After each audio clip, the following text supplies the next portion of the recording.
Good afternoon. My name is Cynthia Dismuke, and today I am going to be speaking with you about Cyrenaica demands for self-determination. Now, first we must understand what self-determination means. Self-determination is the principle in international law that nations have the right to freely choose their sovereignty and international political status with no external compulsion. By extension, it has come to mean the free choice of one's own acts without external compulsion. The right to self-determination is recognized as a right of all people in the United Nations International Bill of Human Rights and of indigenous people in the Declaration on the Rights of Indigenous People adopted by the General Assembly in 2007. Cyrenaica is the eastern region of Libya. Libya is located in the northern part of Africa, sharing its eastern border with Egypt. Cyrenaica is famously known as the birthplace of Muammar Gaddafi.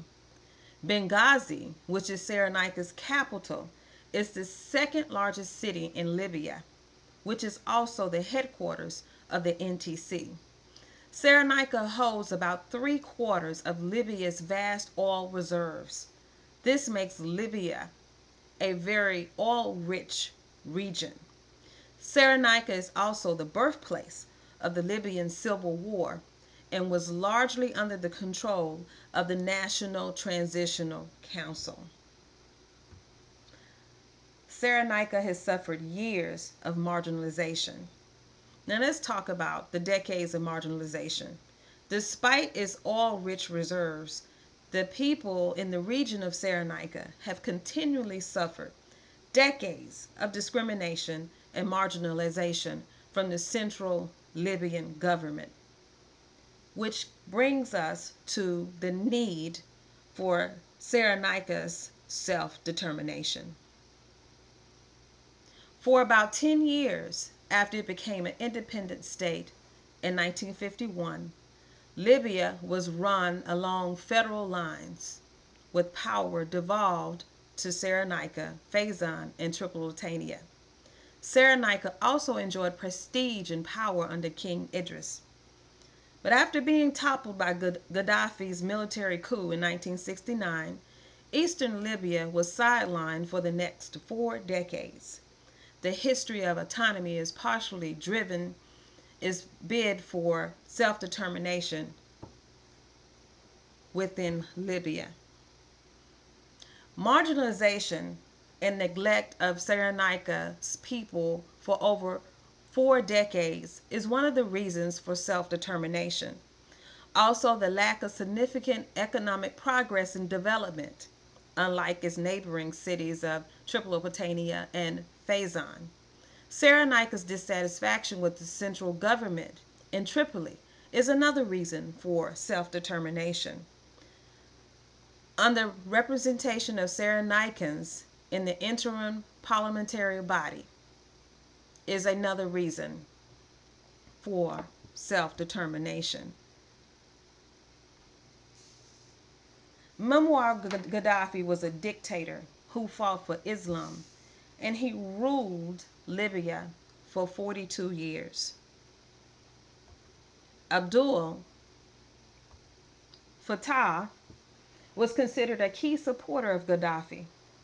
He was a senior military officer but resigned in February 2011 and defected to the rebel side in what has become now the Libyan Civil War. The shortcomings of the National Transitional Council of Libya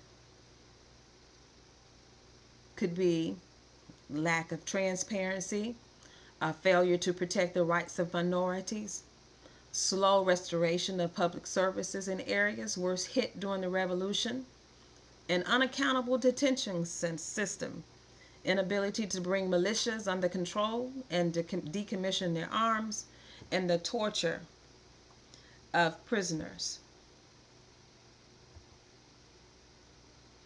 The process of self-determination can be through direct negotiation by representatives of the participants, mediation through a trusted third party, the findings of an agreed upon independent tribunal, or the ruling of a recognized international court such as the International Court of Justice. The process ends with the people's consent to a proposed outcome through a referendum or some other means. Now, going through this process, the leaders of the oil-rich eastern Libya has declared it it is a semi-autonomous region. And the conference elected Ahmed al-Zubar, an NTC member and the longest-serving political prisoner under Muammar Gaddafi, to lead Cyrenaica's governing council.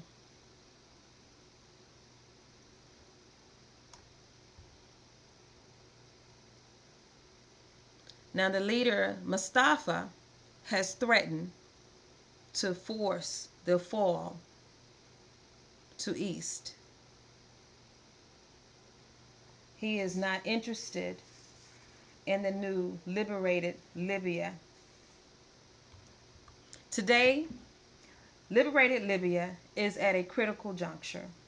The people of Cyrenaica, who have made immense sacrifices to preserve their liberty, honor, and dignity, will not be denied their request for autonomy.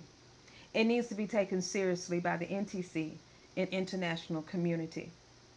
The NTC leaders need to show great wisdom in their handling of the sensitive situation presented by the newfound leadership over thousands of Cyrenaica tribal leaders.